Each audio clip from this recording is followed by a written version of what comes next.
Krishna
Thank you.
धन्य धन्य एकनाथा, धन्य धन्य एकनाथा, तुमचे पायी माझा माथा, धन्य धन्य एकनाथा, तुमच्या पायी माझा माथा.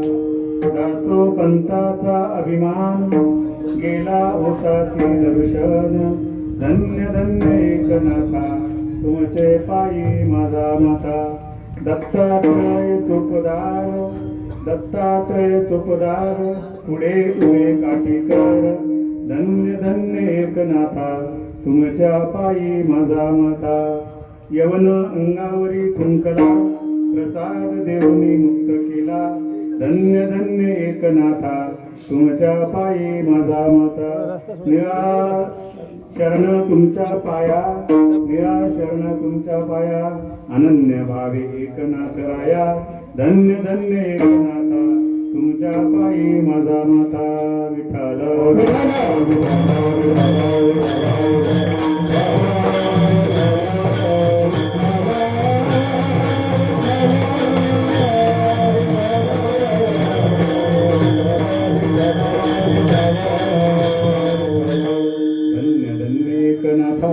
तुमच्या पायी माझा माथा, धन्य धन्य एकनाथा, तुमच्या पायी माझा माथा. पांडुरंग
त्यांच्या कृपादाने कथेचा विस्तारू बाबाजी सद्गुरु दासगुरु. ओम नमो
दुसरी काहीच नेणे बोलतो वचने अति भाविका एका जनार्दने तुमचा दास त्याची आस पुरवावे नमो सद्गुरु तुकया ज्ञानदेवा नमो सद्गुरु सच्चिदानंद रूपा नमो सद्गुरु भक्त कल्याण मूर्ती नमो सद्गुरु भास्कर आत्मरूप गणेश सकल विद्यांचे अधिकरण तेची वंदो श्री चरण श्री गुरुंचे हे नमस्कार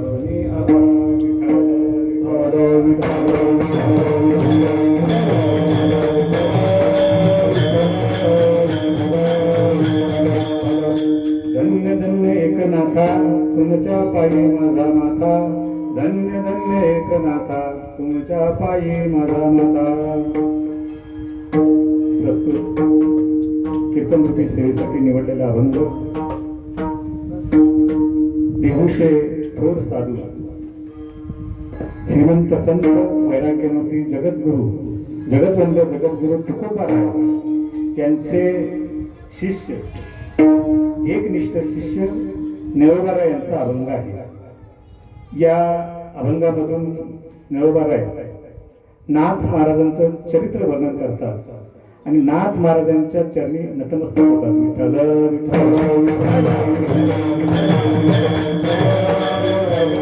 सेवेला सुरुवात करण्यापूर्वी पर्याय द्यायचा तो असा, या सातपन्नेवाडीमध्ये गेली 28 वर्ष हा नाथ षष्ठी निमित्त अखंड हरिनाम सप्ताह चालू आहे. यावर्षी 28व्या वर्षातली आजची नाथांच्या जलसमाधी निमित्त असणारी कीर्तन सेवा ही माझ्या वाट्याला आलेली आहे.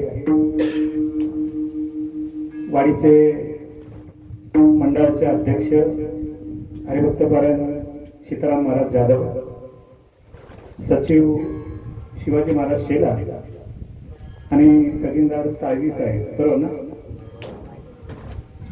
यांच्या माध्यमातून आणि सर्व ग्रामस्थांच्या सहकार्यातून ही सेवा माझ्या वाटेला आलेली आहे. खरं म्हणजे आजचं प्रासंगिक कीर्तन आणि प्रासंगिक कीर्तन मी कधी केलेलं नाही आणि या शिवाजी महाराज असतील, जाधव महाराज असतील यांनी ती कीर्तन सेवा मला उपलब्ध करून दिली, त्याबद्दल त्यांच्यासह सर्व ग्रामस्थांचे या ठिकाणी मी आभार व्यक्त करतो. विठ्ठल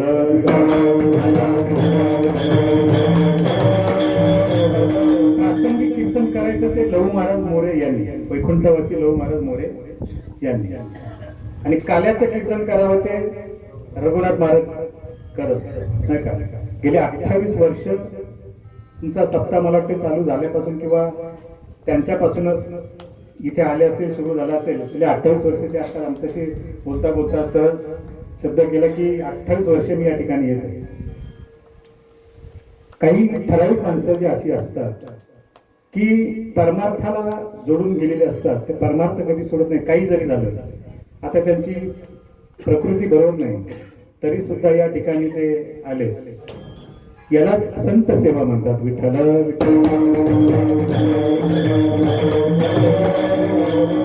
आपल्या वारकरी संप्रदायामध्ये देवांचा उत्सव होतो तसा संतांचाही उत्सव होतो नाही का.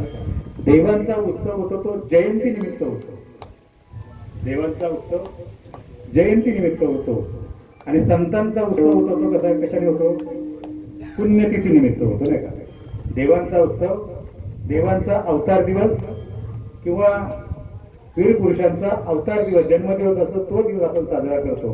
परंतु संतांचा दिवस ज्या दिवशी जातात त्या दिवशी त्यांची पुण्यतिथी होतो. मग ते दिवस कोणताही आहे. विश्व माऊली ज्ञानोबाराय कार्तिक वद्य त्रयोदशीला त्यांनी संजीवन समाधी घेतली नाही का. तो दिवस कार्तिक वद्य त्रयोदशी हा पुण्यतिथी दिवस ठरला गेला नाही का. त्यांचा जगद्गुरु तुकोबाराय फाल्गुन वद्य द्वितीयेला म्हणजे बीजेला गेले आणि ती बीज आपण सर्व साजरी करतो. तसा आपल्या प्रातस्मरणीय वैकुंठवासी मोरे माऊली हे मार्गशिष्य अमावस्याला गेले अमावस्याला ते देहावसान झाला आणि ती मार्गशीर्ष अमावस्या आपण पुण्यतिथी म्हणून साजरी करतो. यावर्षी आपण त्यांची 52वी पुण्यतिथी साजरी केली. तसं नाथ महाराज फाल्गुन वद्य षष्टीला त्यांनी जलसमाधी घेतली आणि ती जलसमाधी पुऱ्या महाराष्ट्रामध्ये साजरी होत आहे. विठ्ठल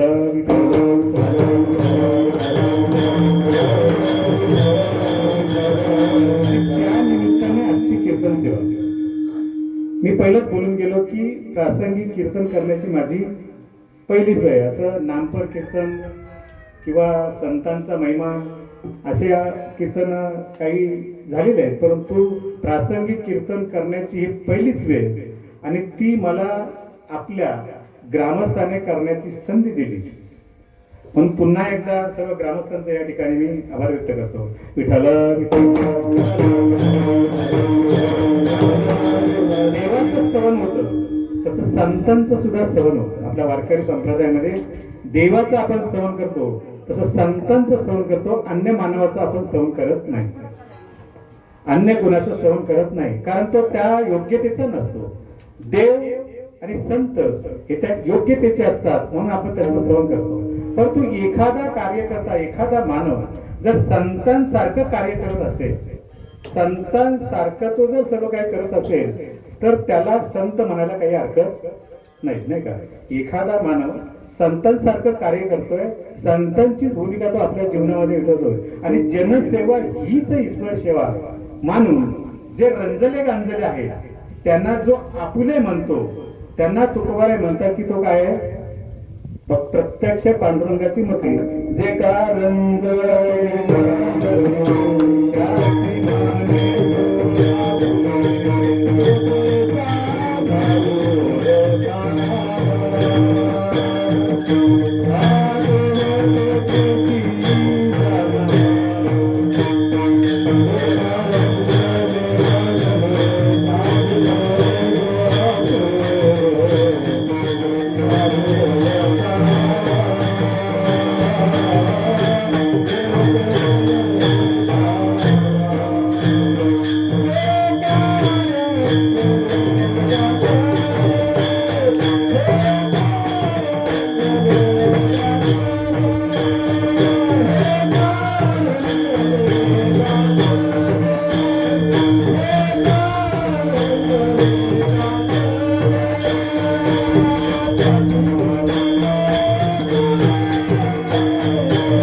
त्याची जो आपुले म्हणतो त्यांना आपल्या हृदयाशी धरतो तो साधूच बघा. तो प्रत्यक्ष तुकोबाराय म्हणतात काय ते प्रत्यक्ष तो काय देवाची मूर्तीच आहे, नाही का?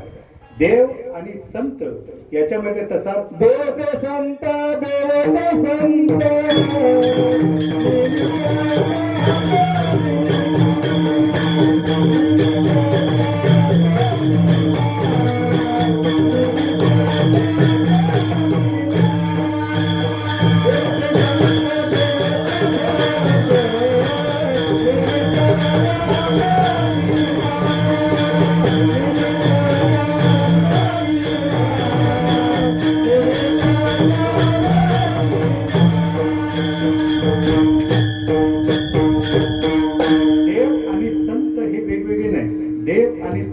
एकाच नाण्याच्या दोन बाजू आहेत.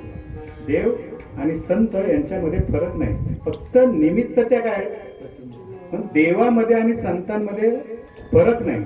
देवामध्ये आणि संतांमध्ये अजिबात फरक नाही. फरक फक्त एवढाच आहे, त्याला देव म्हणतात आणि यांना काय म्हणतात? संत म्हणतात. एवढाच फक्त फरक आहे. म्हणून देवाचं आणि संतांचं स्तवन करायचं. विठ्ठल विठ्ठल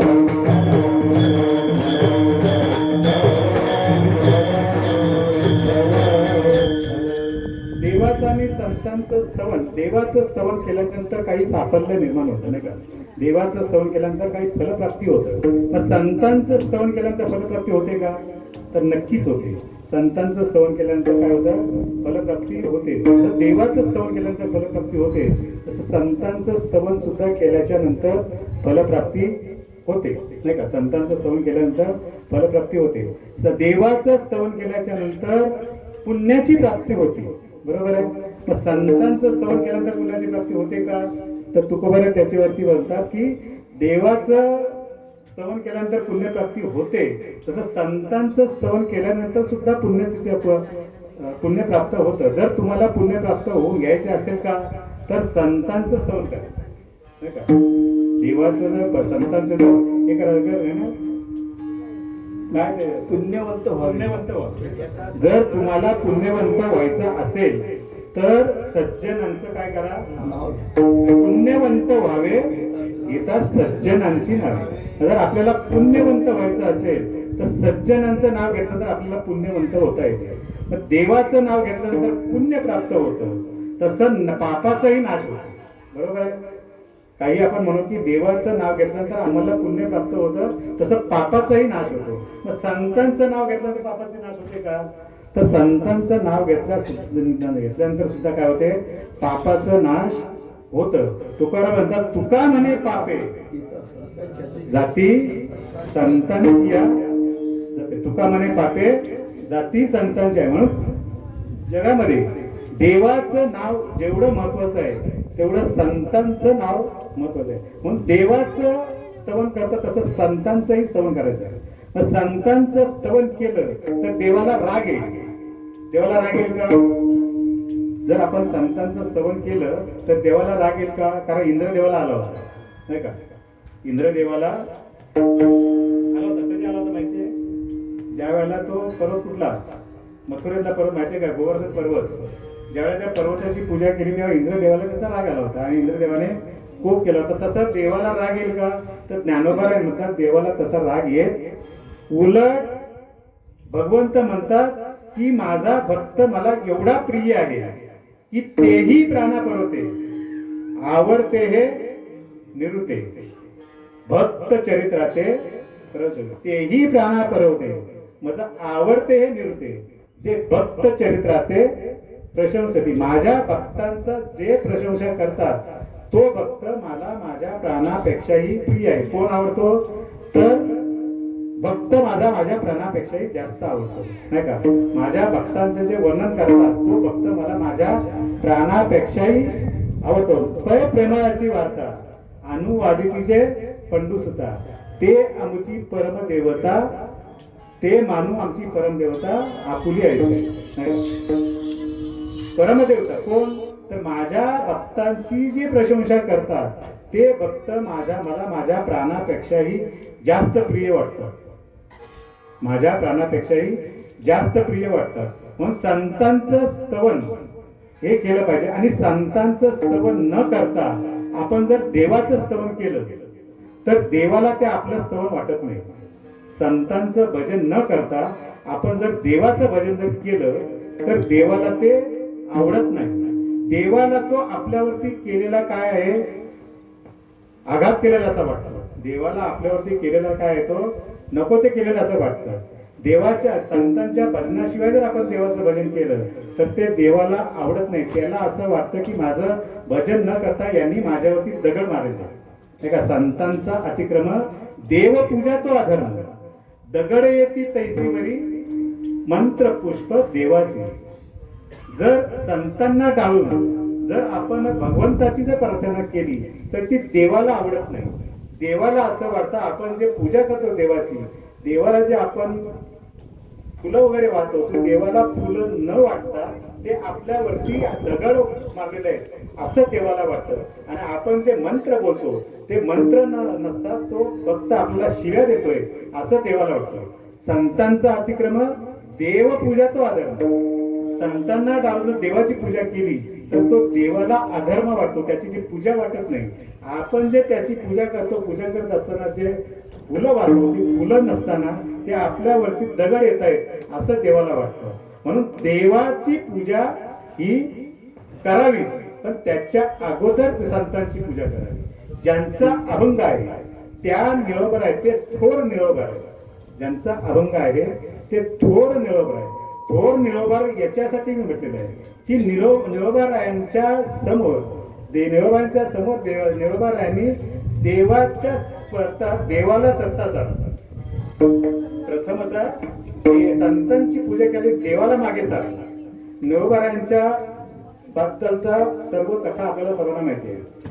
निळोबारायांची कथा आपल्याला माहिती आहे. निळोबाराय ज्यावेळेला तुकोबराय सदैव वैकुंठाला गेले आणि हे जेव्हा निळोबारायांना कळलं तेव्हा निळोबा तुकोबरायांच्या दर्शनासाठी आले. निळोबाराय तुकोबरायांच्या दर्शनासाठी, पण त्यांना दर्शन झालं कारण तुकोबरा निघून गेले. त्या निळोबारायांनी तुकोबरायांचं दर्शन व्हावं म्हणून तुकोबरायांचं अनुष्ठान म्हणलं.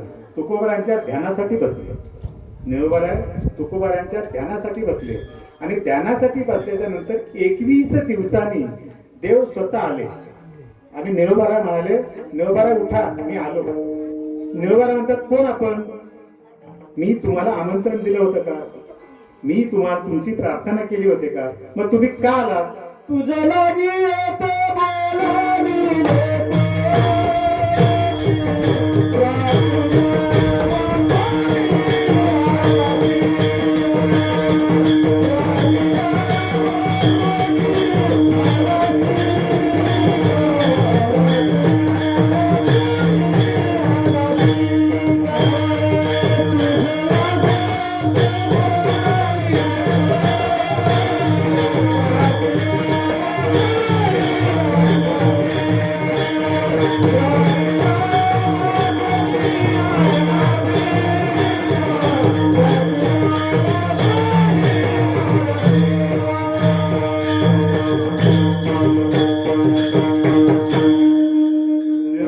देवाला प्रश्न विचारतात की देवा, मी तुम्हाला येथे बोलवलं होतं, मी तुमची प्रार्थना केली होती, पण तुम्ही का आला?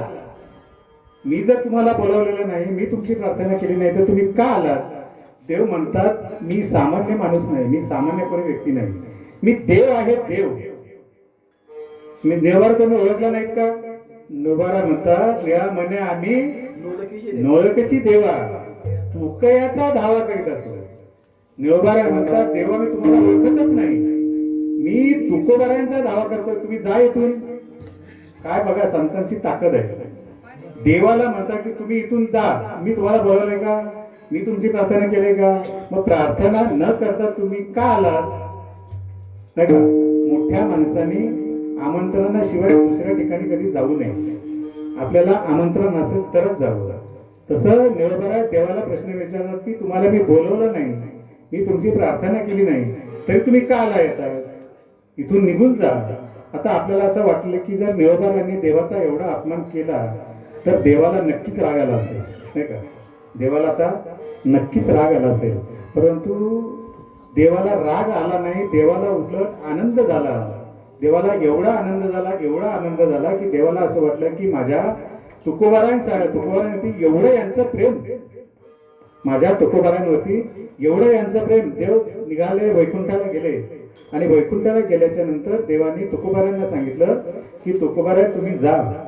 निळोबारायांनी अनुष्ठान मांडले, त्यांना भेटण्यासाठी तुम्ही जा. काय सांगितलं देवानी? देव रागात गेले नाही, देवाला उलट आनंद झाला. तेही प्राणापरते आवडतेही निवृत्ते, आवडते मज निवृत्ते, जे भक्त चरित्राते प्रशंसती. माझ्या भक्ताचा महिमा जे गातात ते मला माझ्या प्राणापेक्षाही जास्त प्रिय वाटतात. म्हणून तुकोबाराय तुम्ही निळोबाराय अनुष्ठानासाठी बसले, तुमच्या दर्शनासाठी वाट बघताय, त्यावेळेला तुम्ही तिथे निघून जा, निळोबारायांना भेटण्यासाठी जा. आता निळोबारायांनी देवा तुकोबारायांचा धावा केला, पण पहिल्यांदा कोण आलं? देव आले. बरोबर? किती दिवसांनी देव आले? तर 21 दिवसांनी देव निळोबारायांना भेटायला आले. आणि देवाने निरोप सांगितल्यानंतर तुकोबारायांना निरोप सांगितलं. देव तुकोबाराय 42 दिवसानंतर म्हणजे आणखी 21 दिवसानंतर निळोबारायांना भेटायला आले. यामध्ये आपण संकुचित विचार केला, आपला मनुष्य विचार एवढा संकुचित असतो, आपण या ठिकाणी संकुचित विचार करू शकतो. आपण असं म्हणू शकतो की देव आपल्याला 21 दिवसाने भेटतो, परंतु साधू जर भेटायचा असेल तर त्याच्यासाठी देवापेक्षाही डबल दिवस लागतात नाही का. देव 21 दिवसांनी भेटायला आले, पण तू तुकोबर आहे त्याच्यानंतर 21 दिवसांनी म्हणजे 42 दिवसांनी भेटायला आले. याचा अर्थ देव 21 दिवसांनी भेटतो, पण संत त्याच्यापेक्षा तपे दाने व्रते गोविंद पाय भेटे तरी साधू न भेटे भाग्य विना. आपण तप केलं, दान केलं, व्रत केलं तर देव आपल्याला लवकर भेटतो. पण तुझं साधूची भेट व्हायची असेल तर साधू भाग्याशिवाय भेटायला नाही. भाग्याचा उदय देह जोडीचं. तुमचं आपलं भाग्य असेल तरच संतांची भेट आपल्याला होते. विठ्ठल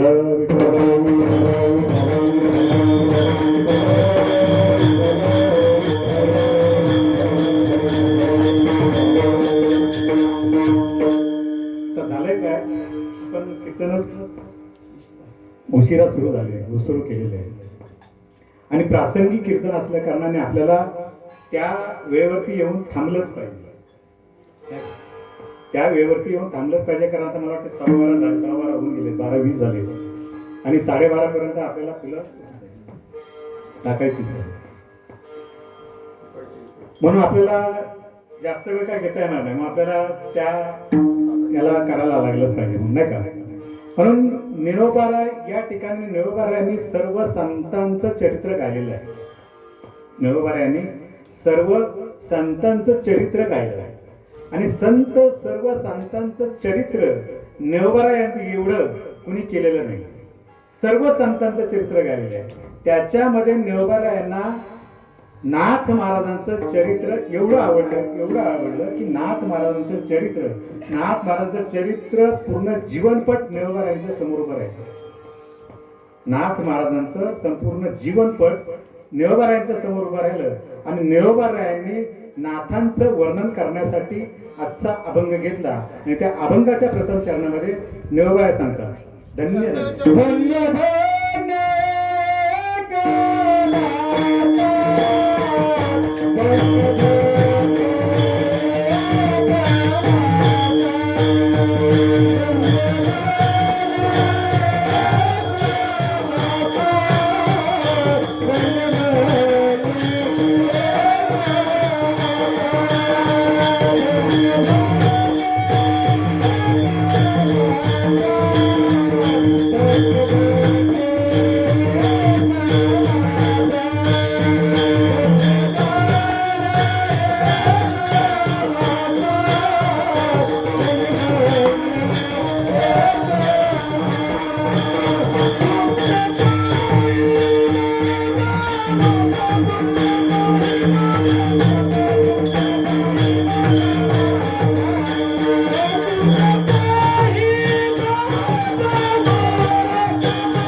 निळोबाराय नाथ महाराजांच्या चरणी नतमस्तक होते.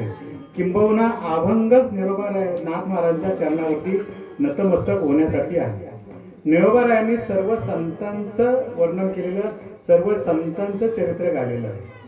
संतांचा विशेष गुण असतो, सर्व संतांचा विशेष एखादा कुठला तरी एक विशेष गुण असतो.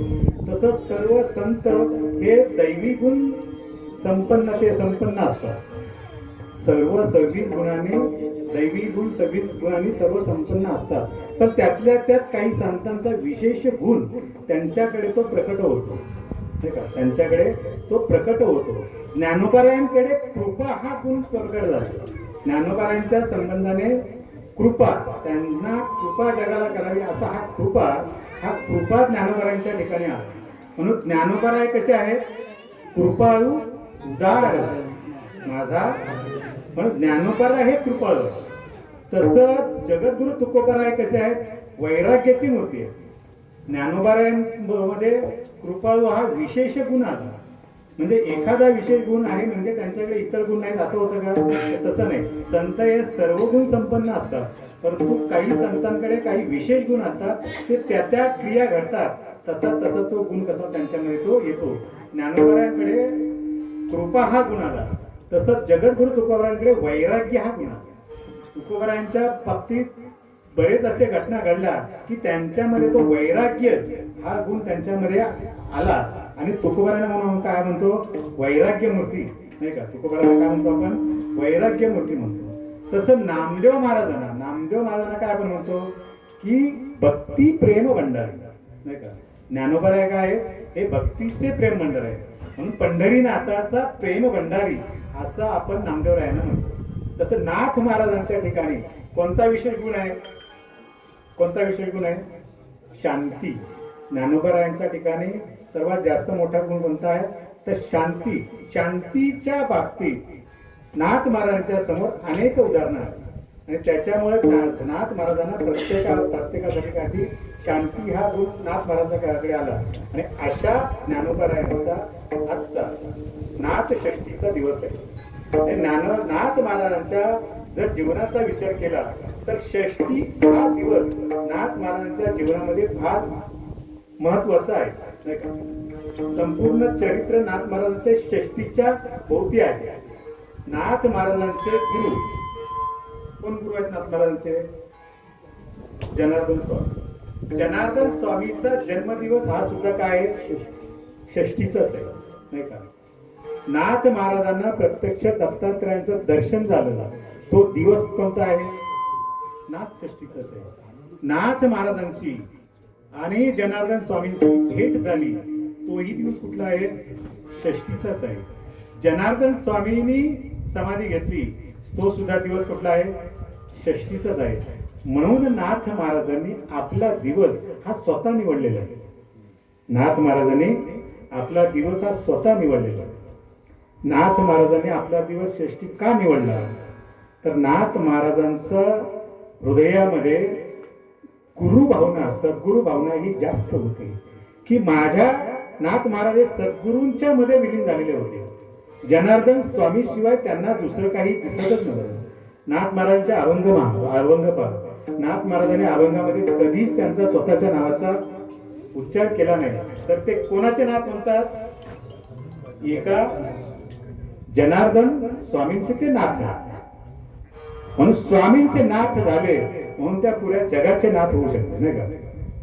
स्वामींचे नाथ झाले म्हणून ते पुऱ्या जगाचे झाले. म्हणून आपल्या सद्गुरूंची समाधी ही जर षष्टीला असेल तर आपली ही समाधी षष्टीलाच असायला हवी. म्हणून त्यांनी षष्टी निवडला. त्याचा एकच हेतू की मी माझ्या गुरूंच्या मध्ये सामावला गेलो पाहिजे. जर मी इतर दिवशी जर गेलो तर माझे शिष्य माझी वेगळी पुण्यतिथी साजरी करतील.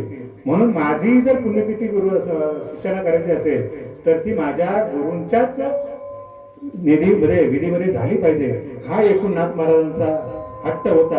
आणि त्यासाठी त्यांनी फाल्गुन वद्य पंचमीला कीर्तन केलं आणि त्या कीर्तनामध्ये सांगितलं की उद्या मी समाधी घेणार आहे, तेव्हा तुम्ही सर्वजण एकत्र या. तुकोबारायांचा अभंग आहे नाही का? आम्ही जातो तुम्ही कृपा असू द्यावी सकळ विनंती माझी. नाथ महाराजांनी पंचमीच्याच दिवशी कीर्तनामध्ये सांगितलं की मी उद्या काय करणार आहे? समाधी घेणार आहे. तुम्ही सकळही तुम्ही करा बोला, तुम्ही सर्वजण या. आणि दुसऱ्या दिवशी म्हणजे फाल्गुन वद्य षष्टीला सर्व जनसमुदाय हा गोदावरी तटी नाथ महाराजांच्या मठामध्ये सर्व एकत्र जमला. सर्व दिंड्या पताका, मृदुंगाचा घोष, टाळांचा घोष आणि सर्व साधक एकत्र जमले. आणि एकत्र जमल्याच्या नंतर त्यांनी कीर्तनामध्ये सांगितलं होतं की समाधी गेल्याने स्वामींनी जी समाधी घेतली होती ती दुसऱ्या प्रहरी, म्हणजे दिवसाचा पहिला प्रहर गेल्यानंतर दुसऱ्या प्रहर जेव्हा सुरुवात होतो म्हणजे 12 वाजल्याच्या नंतर 1च्या आधी हा दुसरा प्रहर चालू होता. त्या प्रहरामध्ये त्यांनी जलसमाधी घेण्याचा निश्चय केला आणि सर्वांना सांगितलं. कीर्तन आटपलं आणि कीर्तन आटपल्याच्या नंतर त्यांनी जलसमाधी घेण्याचा निश्चय केला. परंतु आपण फुलं वाहण्यापूर्वी, समाधीचा अभंग घेण्यापूर्वी एकदा आपण पांडुरंगाचं भजन करू. आणि मग विठोबा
या ठिकाणी आपण आता पुष्पवृष्टी करायची आहे. नाथ महाराज कीर्तनाला कीर्तन संपलं आणि नाथ महाराज गोदावरीच्या पात्रामध्ये उतरले.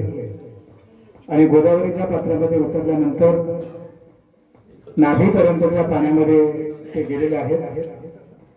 आणि नाभीपर्यंतच्या पाण्यामध्ये गेल्यानंतर नाथ महाराजांनी तिथे बुडी घेतली आणि नाथ महाराजांनी आपल्या जीवनामध्ये जे काही करायचं होतं ते साध्य केलं. नाथ महाराजांच्या एवढी ग्रंथ संपदा दुसऱ्या कुठल्याही संतांची नाही. नाथ महाराजांनी जवळजवळ 8 ग्रंथांची निर्मिती केली. त्यामध्ये एकादश स्कंदावरती भागवताची निर्मिती केली. परंतु सर्वात शेवटी जर कोणता ग्रंथ केला असेल तर तो भावार्थ रामायण. आणि भावार्थ रामायणाच्या अगदी 44व्या अध्यायापर्यंत म्हणजे युद्धकांडापर्यंत नाथ महाराजांनी भावार्थ रामायण केलं. आणि भावार्थ रामायण केल्यानंतर नाथ महाराजांना स्वतःलाच असं वाटलं की आपलं कार्य या ठिकाणी संपलेलं आहे. आता आपण अधिक जास्त या जगामध्ये थांबायचं नाही. आणि थांबायचं नाही म्हटल्यानंतर त्यांनी स्वतःच निर्णय घेतला. लोकांना तो कीर्तनामध्ये सांगितला की मी उद्या जलसमाधी घेणार आहे. लोकांनी विचारलं की हा जो तुम्ही भावार्थ रामायण सांगताय आणि मग भावार्थ रामायण पूर्ण कोणी करायचं आहे, तो कोणी सांगायचा नाही. नाथ महाराज म्हणाले त्याच्यासाठी मी काय वक्ता तयार केलेला आहे. वक्ता आहे मी तुम्हाला वक्ता देतो. नाथ महाराजांनी हे जाहीर केल्याच्या नंतर वक्त्याचं सुद्धा नाव जाहीर केलं. काय नाव वक्त्याचं नाव असेल? गावबा. नाही का? गावबा हा नाथ महाराजांचा एक सेवक आहे का, त्यांच्या कीर्तनामध्ये येऊन बसणारा, भजनामध्ये येऊन बसणारा सेवक. आणि अशा गावावरती जसं ज्ञानोबारायांनी रेड्याच्या मस्तकी हात ठेवला आणि तो रेडा काय बोलायला लागला, वेद बोलू लागला. तसं नाथांच्या सहवासामध्ये राहिलेला तो गावबा, अडाणी गावबा, त्याला नाथांनी सांगितलं की याच्या पुढचं रामायण तुम्ही पूर्ण करायचं आहे. आणि त्याच्यानंतरचं संपूर्ण भावाचं रामायण हे त्या गावबाने पूर्ण केलं. आपल्याला अजून 5-7 मिनिटं आहेत पुष्प, कारण 42 म्हणजे 12:40चा आजचा मुहूर्त आहे पुष्पवृष्टी करण्याचा. तोपर्यंत मी 2-4 मिनिटं घेतो. नाथ महाराजांनी गावबाला सांगितलं, तो भावाचं रामायण नंतर पूर्ण केलं. नाथ महाराजांना जाता जाता 2 गोष्टी करायच्या होत्या. एक, आपला मुलगा हरिपंडित त्याचा अभिमान नष्ट करायचा होता. आणि दुसरं, भावार्थ रामायण पूर्ण करण्यासाठी गावबाला तयार करायचं होतं, नाही का. आपण तर जाणार आहोत, भावार्थ रामायण अर्धवट आहे, तोही पूर्ण करायचा होता. आणि आपला मुलगा जो हरिपंडित, त्याला ज्ञानाचा फार अभिमान झाला होता आणि तो अभिमान त्याचा कमी करायचं होतं. हे नाथ महाराजांच्या दृष्टीने 2 गोष्टी राहिल्या होत्या.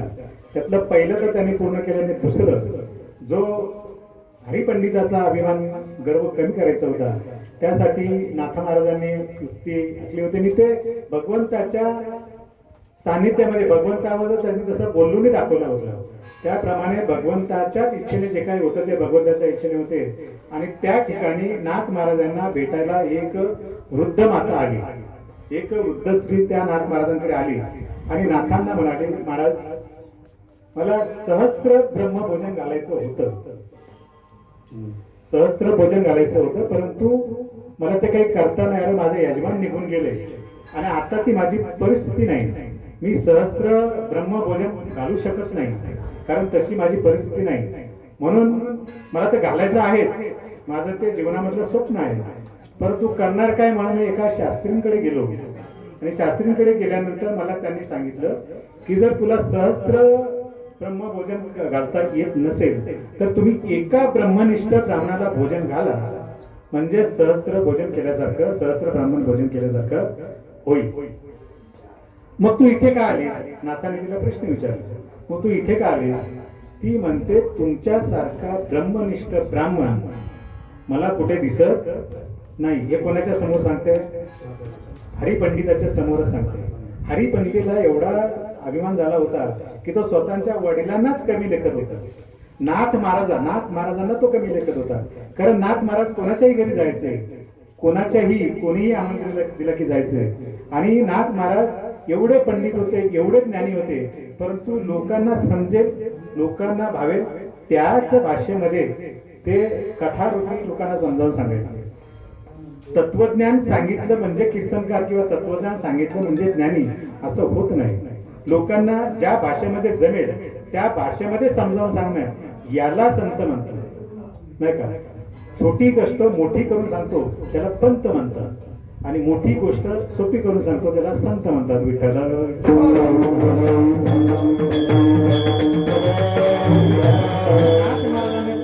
आग्रह केला की तुम्ही माझ्याकडे या, कारण ब्रह्मनिष्ठ ब्राह्मण मला आणखी कोणी सापडला नाही, तुमच्याशिवाय इतर कोणी नाही. मग तुम्ही काय करा की माझ्याकडे भोजन करायला या.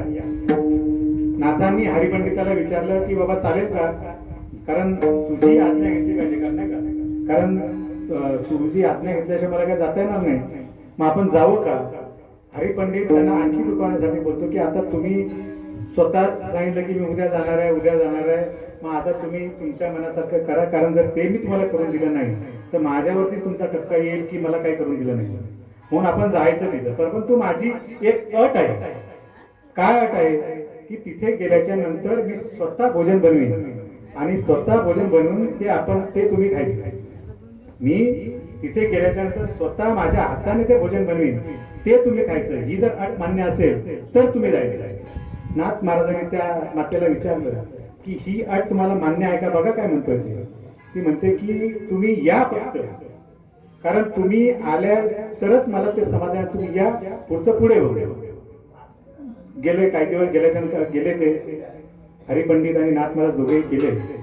मातेने सर्व सिधा वगैरे दिला आणि हरिपंडितांनी स्वतः भोजन आपल्या हाताने त्या ठिकाणी बनवलं आणि भोजन बनवल्यानंतर त्यांनी स्वतः ते भोजन वगैरे वाढलं आणि वाढल्याच्या नंतर नाथाने सुरुवात केली.